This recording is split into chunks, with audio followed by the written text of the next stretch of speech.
कैसे अपने आप को जला दिया, कुछ नहीं। प्रकृति सिखाती है बहुत कुछ। हमारी आंखों के सामने बहुत कुछ हो रहा है, हमारी आंखों के सामने बहुत कुछ घटित हो रहा है, हम अनभिज्ञ हैं, हमको समझ ही नहीं आ रहा कि प्रकृति रोज सिखा रही है कि जलना तो पड़ेगा। और देखो कहानी इसकी, ये बर्ड किंगडम का राजा है, ईगल।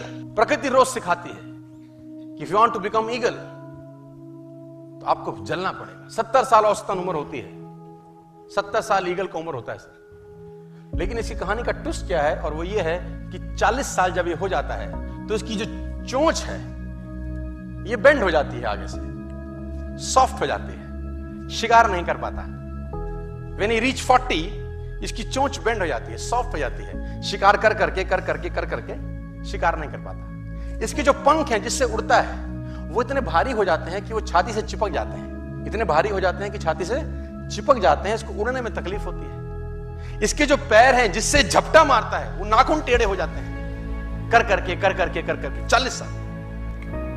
अब इसके पास चॉइस है कि 40 साल के बाद मर जाए, क्योंकि उड़ सकता नहीं है, शिकार कर नहीं सकता, पंख भारी हो गए, उड़ना दिक्कत, शिकार पकड़ नहीं सकता क्योंकि पैर के नाखून खराब हो गए, और पकड़ भी ले तो चोंच से उसको मार नहीं सकता। अब इसके पास चॉइस है 40 साल में कि वो मर जाए।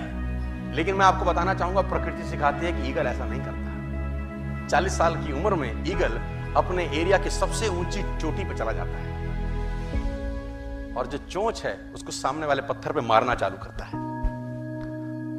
जब चोंच पत्थर पे मारी जाती है तो पीड़ा होती होगी, और वो पीड़ा सहता है, मार मार के पत्थर पे मार के खून निकलता है, लहूलुहान हो जाता है, दर्द से मर रहा होता है, लेकिन मारता रहता है और चोंच को तोड़ देता है।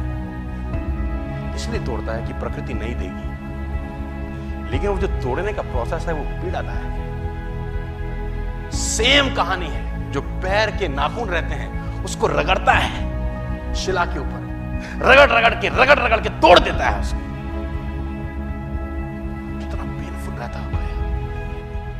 लेकिन हर ईगल की जिंदगी में ऐसा दिन आता है 40 साल, जैसे ही चोंच निकलती है कहानी यहां खत्म नहीं होती, नई चोंच आती है, फिर वो उस चोंच से अपने परों को तोड़ता है, अपने जिस्म से अपने ही पर उखाड़ता है, क्योंकि वो पर उसके उड़ने के लायक नहीं रहे।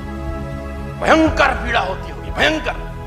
लेकिन इस प्रोसेस से हर ईगल गुजरता है अपनी जिंदगी में से, और 40 साल के इस प्रोसेस में 6 महीने के बाद वो एक नया ईगल होके 30 साल और जीता है, 30 साल और जीता है सर। तो आहुति तो देनी पड़ेगी। आज कल परसों चॉइस आपकी है।